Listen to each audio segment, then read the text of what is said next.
Hello, School Transportation Nation. Tony Corpin here. Glad you made it to the podcast. It's brought to you by TransFinder, the leader in school bus routing software. And we're also partners with IC Bus and Safely. We'll be hearing today from Grant Treesh from DeKalb Central Schools, one of the Green Bus Summit Fleet Award winners. We're excited to have him on with Ryan Gray. So Ryan, welcome to the podcast, my friend. I'm glad you made it. Hello. Thank you, Tony. Good to be back, as always. Wonderful. Well, we're going to dive into some headlines with Mr. Gray, but before we do that, message from TransFinder. Well, the votes are in and STN EXPO attendees have spoken. TransFinder was overwhelmingly selected as the best software and best hardware for 2023 at STN EXPO in Reno, Nevada. Yes, you heard that right. For the first time ever, TransFinder received the Innovation Choice Award for best hardware. And for the second year in a row, TransFinder has won the best software award, adding to numerous past awards TransFinder has won for its software products. TransFinder's move into hardware was driven by client demand. TransFinder now provides the tablet, the mounts, the card reader, and more as part of its one partner, one solution approach. Guys, you can learn more by visiting transfinder.com or calling them at 800-373-3609 or email them at getplus@transfinder.com and make sure you put STN podcast in the subject line. All right, we're back for some headlines. Oh my gosh, Ryan, it's been a rough start to school, right? I mean, a fiasco, a disaster. I don't know what you call it. What's going on in Kentucky? We're making national headlines and not good ones. No, not good ones. It was a good startup for a lot of folks I talked to last week. Not so much in Louisville, Kentucky, as you mentioned. Jefferson County Public Schools. You know, they have 90,000 students. Not quite sure on. I think it's about half that that they transport. But they had to shut down school for over a week because of school bus routing issues. They had implemented a new routing software, some artificial intelligence, and it didn't work out so hot, Tony. There was kids that were coming home from the first day of school as late as 10 p.m. So there was a lot of mea culpas. The superintendent took to social media, the district websites, and of course, you know, the media feeding frenzy, national news articles. And what it's really done, Tony, is it's reshone a light on the school bus driver shortage and specifically school bus driver pay. It's really amazing. I was speaking with someone earlier about the comments. You go to these different articles, whether it's New York Times, NBC News, CBS, the Associated Press. You read the comments, and to a person, they're all saying, hey, you know, this was bound to happen because you guys out there aren't paying these school bus drivers enough. There's hundreds of comments. I think there was like 350 some odd comments on a New York Times article I read last week. And I just was scrolling, and they were over and over talking about how transportation is not valued in the school districts. They need to be paying these folks more. Behavior is crazy, and all the things they have to deal with. Here we are, you know, Jefferson County specifically went to this new routing model or this updated routing to address, they thought, their driver shortage, where they were a couple hundred drivers short. So they were told that this new routing would alleviate that. Well, it made the routes longer, obviously a lot longer, and they're in the situation they are now. They actually on Friday started reopening schools. That was for some elementary and middle school students, and then high school students were actually expected to go back on Monday. Yeah, what's interesting too about that, Ryan, is I know you and I were exchanging an email where Education Week wrote an article recently called "The Amazon Effect is Fueling Bus Driver Shortages, How Schools Keep the Wheels Turning," right? So, really, no big shock. Amazon's out there paying more to school bus drivers, right? And even within the article, Molly McGee Hewitt, the executive director of the National Association of People Transportation, quote, Amazon pays more than school districts do. If a driver can get more hours and better benefits, that is appealing to them. So, how do we as an industry really combat that, right? Is Mhm. it the chase for money? We saw obviously UPS drivers just had a big strike. People still need to get their packages. Guess what happens though? That means us, the consumer that pays to receive those packages, the cost of shipping goes up.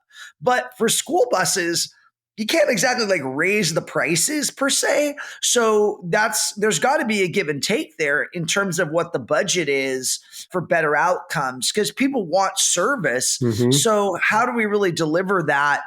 And that's always been this kind of, I guess, quandary, right? We're doing sessions all about recruitment and retention, and we're a purpose-driven industry versus a package-driven industry where it's a lot more transactional, right? People have relationships with their children, and so I think this is really kind of to the points we've tried to make at all the conferences, STN Expo specifically. I know we've had sessions on this. Many people have talked over the years about this, and it becomes this ongoing dialogue. So I think kind of bringing it full circle to Jefferson County, right? They're trying to reduce the amount of routes they have with AI technology, and they're making compromises because they're, look, I don't have the drivers, so I need to use technology to do it. Technology used right can solve the problem. Technology obviously used wrong or with false inputs or whatever the outcome, I guess we'll probably get more information on what happened in Jefferson County as kind of things unfold. But it's a black eye for the industry, and nobody likes the idea of school transportation put into this bucket of being incompetent. And it really makes it look like we're incompetent. And that is not a good look. Well, I think it goes even a deeper level too when you're looking at operations and operational costs.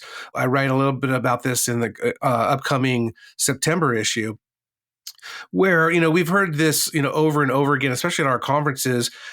Student transporters need to start operating like it's a business because it is.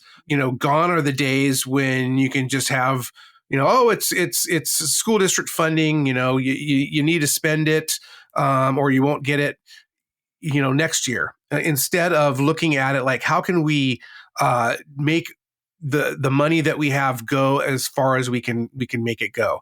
How can we reduce costs? And that's a tough one right now because when we see school bus prices skyrocketing, and of course, a lot of that is driven by electric school buses, but we're seeing that across the board. I've talked to a few consultants who are saying, hey, student transporters have an enormous amount of buying power. And granted, the vendors, the balances are still tipped in their favor. But, that the industry is not doing enough and has not been doing enough to really get the best price at everything they're doing so that they can pass along those savings to the school districts and say, hey, we know that all the attention is going toward the classroom. How can transportation be a conduit to make sure that we can get more school books, that we can afford more teachers? And then, oh, by the way, that we can pay our drivers what we need to be paying them so that we can be competitive with the Amazons or the UPSs or the Ubers and Lyfts for that matter. I was talking to somebody in Reno earlier, and they were saying that their Uber driver who picked them up at the airport makes like 130 grand a year. Granted, they're probably working, a million hours a week, but it comes back to operating your school buses, your school bus transportation department as a business. Are you getting the best prices? Are you looking at leasing? There's so many things that you can be doing that I think traditionally folks, they haven't paid attention to. I was talking to somebody else in Reno about the waste that goes on in garages. We're seeing a lot of new facilities being built right now. We wrote about them in this current August issue. Someone was telling me that they were getting a new facility and they had all this equipment that the school district was like, oh, let's throw it all away. And the individual was like, what? I mean, we have tens of thousands of dollars of equipment here. The school district didn't care. That's the kind of things that need to be changing. We need to change that approach, and transportation has to drive those conversations and try to change attitudes within their districts and within their administrations so that transportation can get funding. So transportation is looked at as a solution so that we can, pay our drivers, pay our staff what we need to be paying them. Because again, ultimately, if so many students in this nation, if they don't have that school bus ride or that transportation outlet, they're not getting to class. And that's a problem. Yeah, no, I totally agree, Ryan. So, okay, shifting gears a little bit, we saw some positive news. Green Power Motor Company, obviously a newer entrant to the school bus space. They've got their Beast and their Nano Beast. They have a new manufacturing facility out in West Virginia. They had sent out their earnings report. It's earnings season, right? We've had earnings from Lion, Bluebird, now Green Power. And Ryan, they had another big win for Green Power, right? Yeah, nearly $17.6 million in the first quarter. To put it in perspective, they had not quite 4 million in the first quarter last year. So that's a, 4 times increase. And it's really reflective, of course, of the EPA Clean School Bus program, and specifically this pilot program that they have going on in West Virginia. Of course, Green Power last year opened up their new production plant over there. They've secured a $15 million order with a $3 million deposit from the state for 37 Type D Beasts and 4 Type A Nano Beast school buses. So I think that obviously, the margins are incredible on electric school buses. And it's really leading to a windfall for a lot of these manufacturers. I mean, last week we were talking about a huge earnings report from Bluebird, right? We're only going to see more of these. And it's just really, indicative of these high priced buses that are out there right now. And what's going to happen though when this funding runs out? That's what folks are talking about. There's still a lot of concern in terms of the electric school buses and the operational standpoint of them. It's great that we have these school buses out there. I was talking to somebody the other day, though, who is heavily involved with electric school bus training. And the individual was telling me, agreeing with me really, that, all this funding up front went to producing these school buses, getting them out there. That's great. But what about the infrastructure? And to a person, everyone we talk to, everyone at our conferences, Green Bus Summit, in our articles, what do they say? You need the infrastructure. Still, I'm hearing about school districts, tribal nations getting electric school buses, and they have no infrastructure. Yeah, that's a concern. I think, on an investor side of things, we definitely see speculation, right? Everybody's keeping a close eye on the school bus industry. I know I saw a headline come out last week. Bank of America provided a new buy rating on Bluebird and said its view on the school bus manufacturer is a turnaround story with significant upside. And the analyst Sharif El Shabadi said Bluebird's revamped contracts and processes are also noted as bearing fruit. So clearly, other investment groups, Bank of America obviously being a big one, putting a buy rating on Bluebird shows kind of like to what we said last week. They have a great, runway ahead of them, Ryan. But, what does the future hold? And I think we're looking, 2-3 years out, even with Green Bus Summit, we're evolving that offering at STN EXPO because it's dynamic, right? Everything's changing. Also, we don't know. It's an election year next year. What's that going to mean? Does it mean the school bus industry will get an infusion of more money? Is it going to be in perpetuity, or is this, is the runway going to end and that's that? So really going to be a big touching point to see where that all falls going into the future. So I'm quite curious about that. And, I guess we'll keep an eye on it and we'll keep reporting to you, Nation, as we know more. But as you reported, Ryan, STN EXPO East is moving to Charlotte in 2025. We're so excited about this. We've been in Indianapolis since 2019. Obviously, couldn't do much in 2020 and 2021. 2022, we got back to kind of our baseline. And then 2023, we had it again. And 2024 is our last year in Indianapolis. And then we are headed to Charlotte. And there's a lot of exciting stuff going on there, Ryan. I know you're pumped for it. The whole team is excited about it. Absolutely. Yeah. And it's going to be in March as well. So we've had it in June, the last, several years. Of course, like you mentioned, we had to skip over the COVID years. And we came back, and in that June time period, it's really tough because, it's within a week or two, or right on top of many state conferences, and folks just can't go. Then you add in hey, some people want to take a quick vacation before they got to get back to it and working on routes and driver training for the new school year. So the fact that we're going to be moving back to March, and basically kind of around that time frame when TSD Conference used to be before we moved it permanently to November, hearing from a lot of folks that they're excited as well, that they can, actually participate. They've wanted to, but they just can't because of either state association or their own school district commitments. So yeah, the team is working on already, pulling together some items. And as you were mentioning, Tony, lots of suppliers in the area as well. Just like in Indianapolis, we have some great partners, and in terms of Cummins and Safeguard IMI in particular.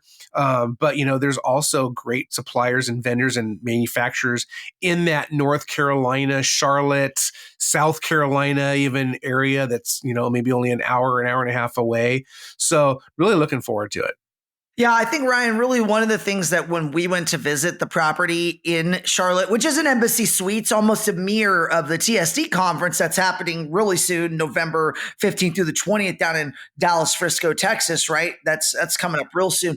It's basically a carbon copy of that same facility. It has a convention center, beautiful hotel, and we kind of take over the entire facility, which is great because it feels like a community, right? We're all together. Everybody's eating breakfast together, having a drink together, having meals, networking. And really one of the really coolest aspects of this property is it like 5 minutes away from the Charlotte Motor Speedway where they do the NASCAR event, the Coca-Cola 600, right? And I had never been, but when you go to it and you see the scale of this thing, it is insane, right? And they apparently do one of the largest non-race event businesses. So you can go there and we can put a bus on the track. Now, not the oval track that the NASCARs run on. Don't get crazy here, but there's an infield track, which is like a road track that has twists and turns. So because it's a closed track as well,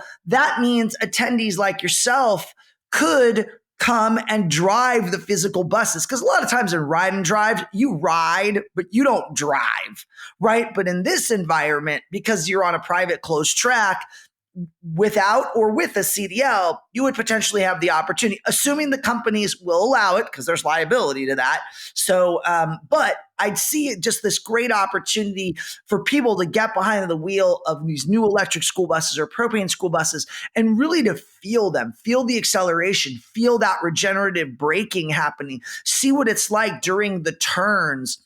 There's just a lot of really cool safety applications. And then also one of the other things that we're going to be bringing forward in Indianapolis in 2024 is going to be our Bus Technology Summit. Now, we really haven't dove real deep in this. We did a lot of this during the pandemic, where this was our first virtual event that we put forward. So we're really going to be working to put together a comprehensive discussion around bus technology specifically. And there's a lot of aspects to that. So Ryan and I got our work cut out for us trying to pull together an agenda that kind of encapsulates that. But we wanted to kind of reinvent STN EXPO East a little bit. And Indianapolis is kind of a great way to do that. And then head into Charlotte with this new bus technology summit where there could be a bus technology application during the ride and drive as well. So it's kind of a dual ride and drive with Green Bus Summit and Bus Technology Summit. So we can kind of live both worlds. So there's just a lot of unique experiences that we're excited for. Thomas Built Buses is about an hour away in High Point, so that's really close. Potentially, we could set up a factory tour there. Safe Fleet has their world headquarters is in Charlotte. We've got Continental, as Ryan mentioned, just right across the border in South Carolina. There's other manufacturers, brake companies, seating companies like IMI, and there's a bunch of supply chain all around the Thomas factory.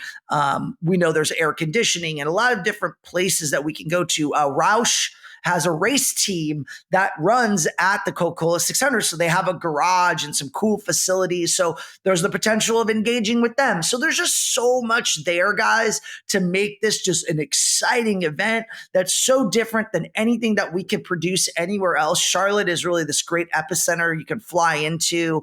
Really love it so much as a venue. So we are really excited. The team is excited to get a little breathing room because, gosh, everybody, you got your state trade shows happening in a flurry in June and July. So giving you a little reprieve in March 20th through the 25th of 2025. That's going to be really nice to be able to kind of get out of that cold weather wherever you're at, come to Charlotte. It's about 60, 65 degrees that time of year. So we can hope for good weather, Ryan. You never know, right?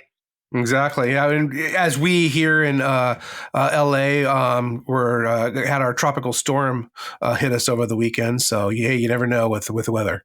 Yeah, Hillary, that hurricane that was blowing up, it's kind of made headlines down here. In California, everybody's kind of like, it's unheard of to have a hurricane roll up the coast. We've seen them in Mexico. Hell, I have been in a hurricane in Cabo San Lucas on vacation with my family many years ago, and it was a scary experience. And to see a level 3, almost a level 4 roll up the coast, and then a lot of rain hit Las Vegas or Nevada and Arizona and California. And so it's just, we don't get a lot of rain. So it's unusual to have that hit during the summertime. So it's quite interesting. Right at school startup for our family, Ryan. How about you?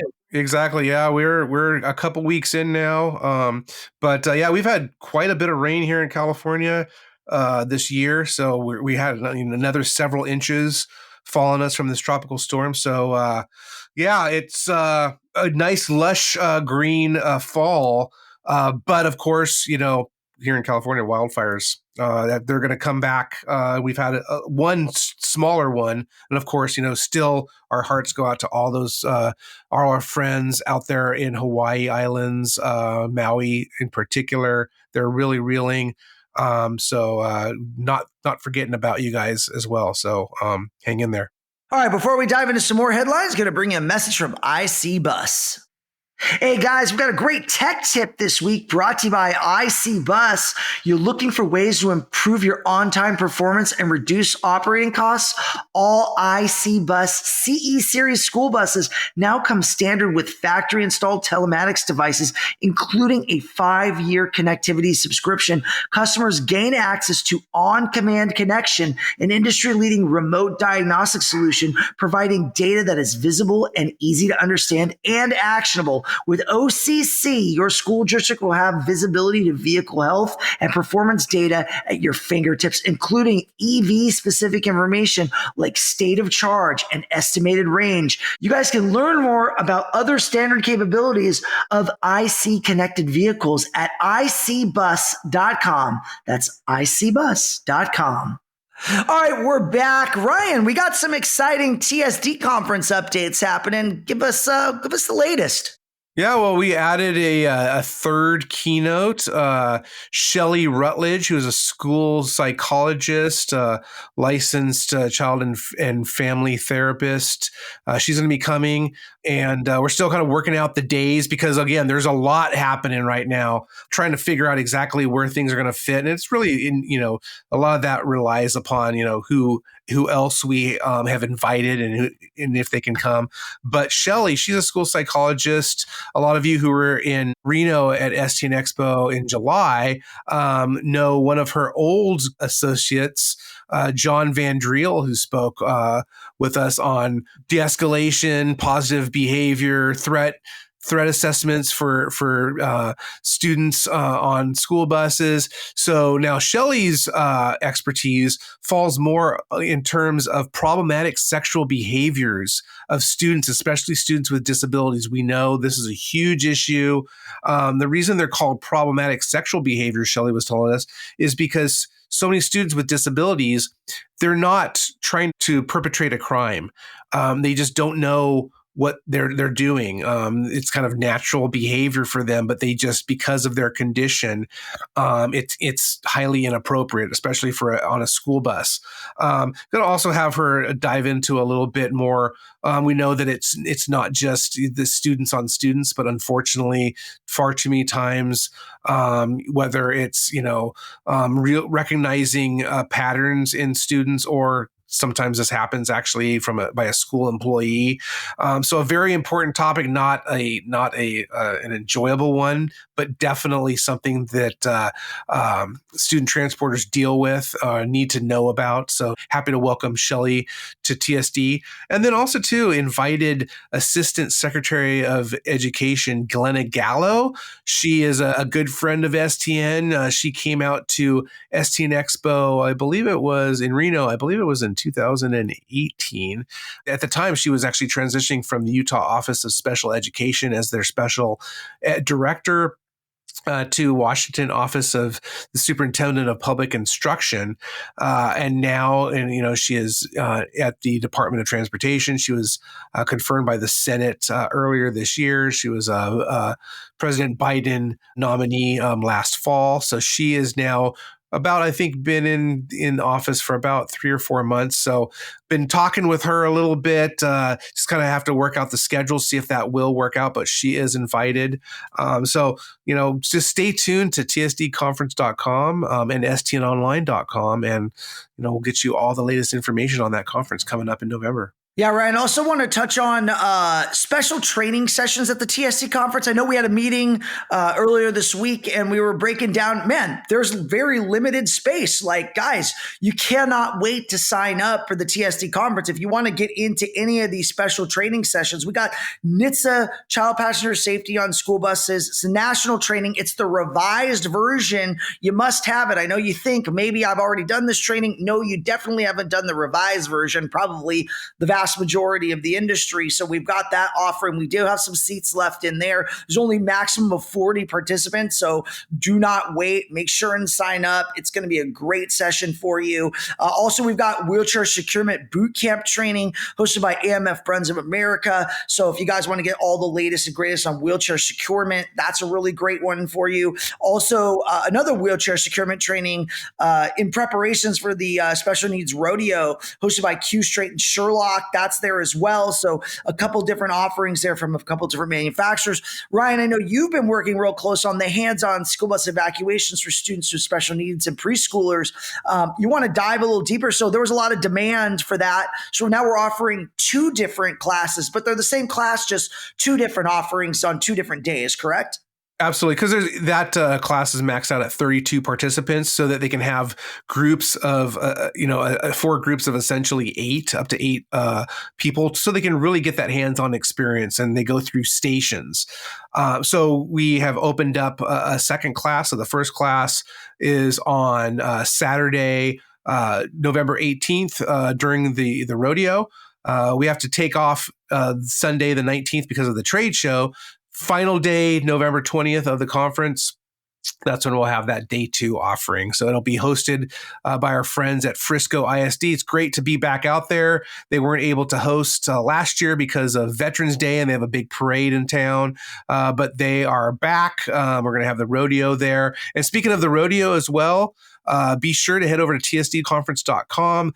There is a test to download. There are student profiles for the hands-on behavior station on that rodeo. Register your teams, $100 per team. So head over to tsdconference.com for more information. Yeah, if you're looking for that agenda, make sure to click that agenda button as well. That is fully updated too. It's a working project, right? But yeah, majority of everything is up for you guys to enjoy and take a look and plan your travel. But we'd love to see you down in Frisco and Dallas. All right, guys, before we get to Ryan's interview with Grant, we have a message from Safe Fleet. Hey guys, Safe Fleet is the company that's driving safety forward and helps you prevent illegal passing. Their cutting-edge illegal passing suite protects lives by using advanced cameras and sensors to detect violators around school buses. Real-time alerts ensure swift action, while seamless connectivity enables efficient communication with authorities. Encrypted data ensures privacy, and easy integration reduces setup costs. Customizable options suit every community's needs, promoting awareness, deterring illegal passing incidents. To join the movement for safer roads to protect children today, visit safefleet.net. That's safefleet.net. I want to welcome to the School Transportation Nation podcast stage Grant Treesh, co-director of transportation for DeKalb County Central Schools in Indiana. Grant, good to see you. I saw you met you at STN EXPO Reno, and thanks for joining us. Yeah, thank you for having me. So we have Grant on this week because it's been a big summer for you, Grant, and for DeKalb Central Schools. So first of all, in Reno, we recognized DeKalb Central with a Green Bus Fleet Award at the Green Bus Summit for its propane adoption. And then those of you that have gotten the August issue, Grant is a Garage Star as well. So again, a big summer for you, Grant. Yeah, absolutely. I still can't believe everything that has happened over the past summer between the Fleet Award, the Garage Star Award, and now the co-director of transportation. Absolutely. So leading into that, you were lead technician, correct, for DeKalb? I was, yes. So you worked really heavily on the propane adoption. I know you have an interesting story that if you guys head over to stnonline.com, go to our digital editions and click on that August issue, you can read more about Grant. You guys now have, I think, 56 propane buses, basically your whole fleet, except for 4 gasoline spare buses, right? Yes, that is correct. So what kind of went into the decision to go propane to begin with? So that had started about a year before I came on board with DeKalb Central. McAllister Machinery had approached our director at the time and said, this is a really great product. I think it would suit you guys very well. And then that got the ball rolling of calling propane providers and seeing what that had looked like. And the nice thing about it is our propane provider is about 3 miles away from our shop. That's convenient. Yeah. So with the first bus, we didn't have any fueling infrastructure. We used their infrastructure for the time being. And then as we accumulated more buses, that's when an infrastructure got put in at our facility. What size tank? I think it was 18,000 gallons. Yes, currently we have an 18,000 gallon tank. Before that, we had a mobile tank that had 2 1,000 gallons on it. Gotcha. So you were telling me in Reno, because we were out at the ride and drive, met your wife. It was great that you guys got to make a little mini vacation out of the conference. But you were telling me that really it seems like you guys are all in for propane, and that's the plan going forward is to continue purchasing propane. That is correct. Yes. So I mentioned that you're continuing to use 4 gasoline buses, and primarily for like activity trips or sports trips. Yes, primarily that's what those are used for. Being in Northeast Indiana, we go to the Indianapolis area and southwest, southeast side of that. It just made sense to get some gasoline buses. That way the driver doesn't have to worry about tracking down fuel to then be able to get home after their trip. Mm-hmm, absolutely. And then in terms, obviously a lot of the talk right now is electric. And there are a few electric buses in Indiana.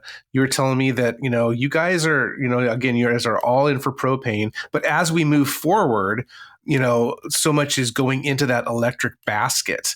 Are you guys at all looking at electric maybe down the line? We will.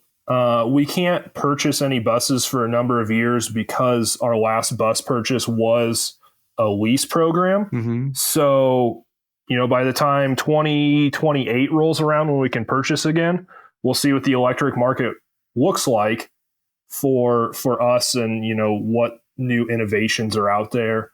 Certainly if price comes down significantly over the next 4 or 5 years as well. Yeah, absolutely. One of the biggest things that electric doesn't or wouldn't do for me currently is a number of my buses park at drivers' houses, schools, churches.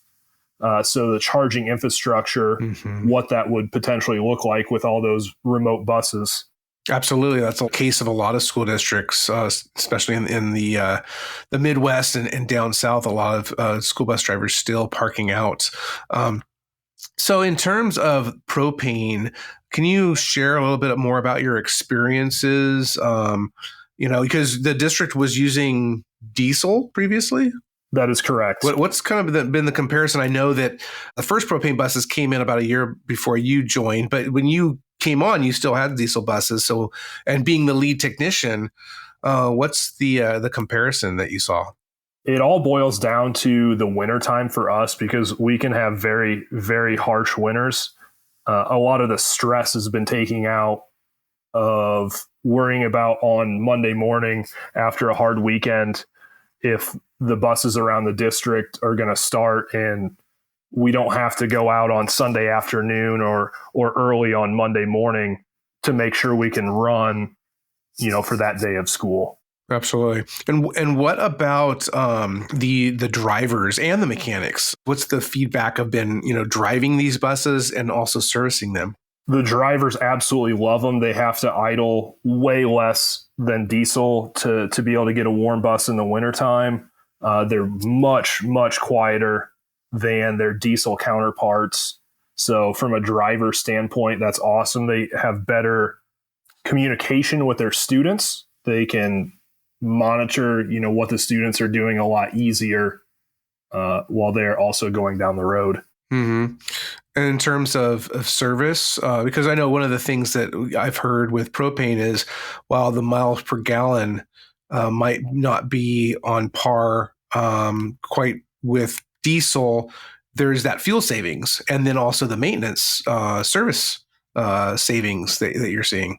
Yeah, so with the propane service, we don't have to worry about NOx sensors, diesel particulate filters, EGR coolers, EGR valves, just all the extra electrical components that go into that.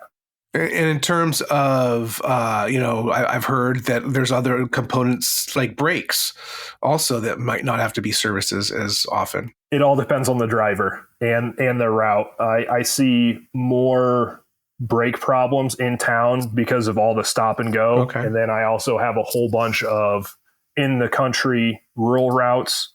So they're going miles and miles between stops. Mm-hmm. Okay. And so you guys have Bluebirds, correct? We do. We have Bluebird and Icy. Okay. So interestingly, I want to get your thoughts because as a co-director now, you're overseeing the fleet side. Your companion there is overseeing the operations side, but you're continuing with the fleet side. In terms of Icy, because we know that Icy is not going to have a propane product, at least for a couple of years, is the plan to then, again, you're not going to be able to, you said purchase till 2008. Are you guys kind of also waiting to see what the environment's going to look like in terms of other propane offerings by then? Absolutely. So if Bluebird still offers their propane when we purchase again, and then I have been told by Cummins that propane is on the spectrum, the gasoline counterpart will come out first. Yeah. So that'd be a huge, huge game changer when Cummins gets in the propane world. Yeah, we're hearing around 2026 timeframe for that to happen. Yeah. Switching gears a little bit and looking at you personally. So you did mention that you came in several years ago. The director at the time, Craig Long, was actually a family friend of yours. Tell us how you kind of got into student transportation and how that all transpired. So Craig and I have been friends for probably 20 years. He was a scout leader for me growing up. And then his sons and I were friends from elementary school all the way through high school and still are friends today. So I've known Craig for a very, very long time. And he's always been a great mentor and somebody to look up to for me. Very cool. So then he taps you on the shoulder one day and says, "Hey, I have a proposition for you." Yeah, I got a phone call out of the blue and he goes, "I have a job opening. I think you should apply for it." I said, "Okay, what do I need to do?" And walked me through where to go, on the district website, and kind of the rest is history at this point. Okay. So what was your background then? Were you an automotive mechanic? What were you doing when you joined DeKalb? Before I joined DeKalb, I worked at a private trucking company as their lead tech. Okay. And that was after I had graduated tech school 2015. Mm-hmm. Okay. So, and you're a relatively young guy. One of the things that, of course, this industry is continuously looking at is hiring and retention, right? And trying to attract the next era of not only drivers, mechanics, support staff. Maybe you could give a good perspective on being a younger professional in this industry, and what you see as the opportunities to other folks out there that are contemplating a career, maybe trying to chase more dollars going down that private route, but looking at, maybe what a school district offers. Yeah, absolutely. The school district is great to work for. It's a very safe and secure industry. Kids are always going to have to go to school.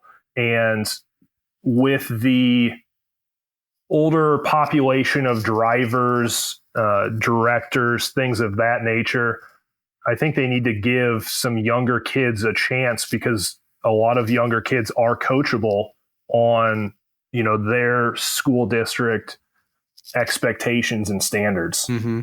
Absolutely. I came into this industry at 21 years old. Wow, that's great.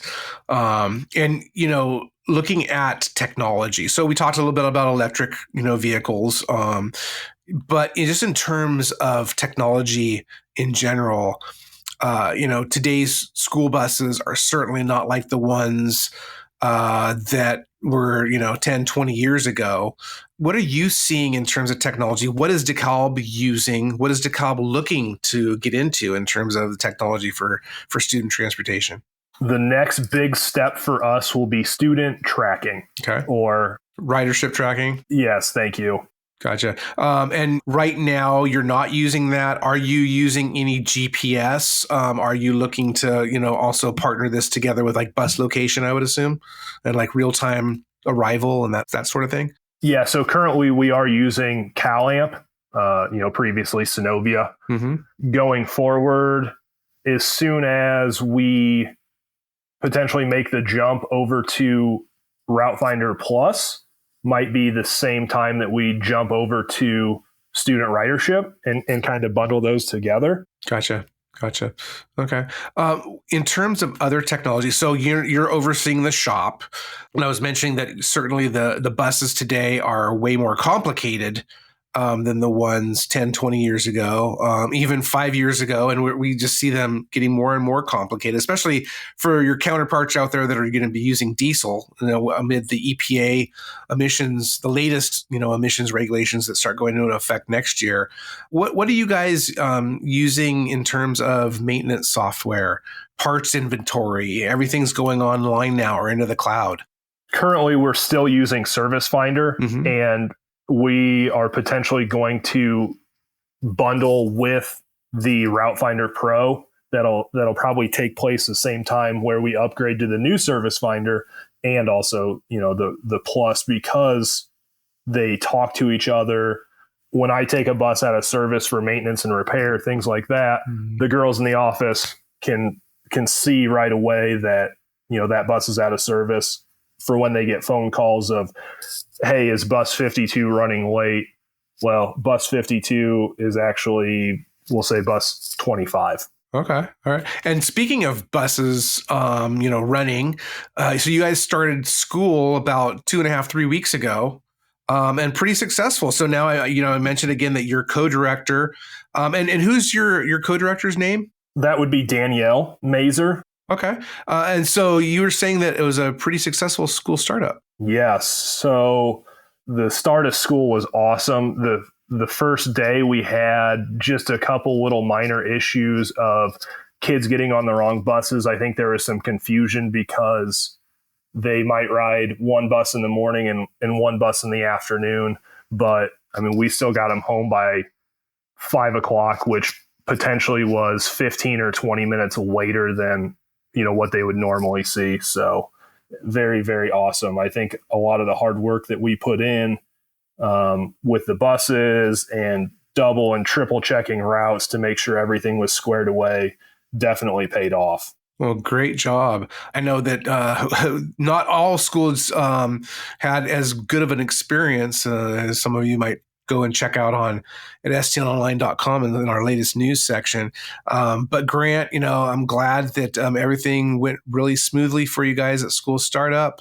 Hopefully you're coming up to that, getting over the hill here in terms of that first startup crunch.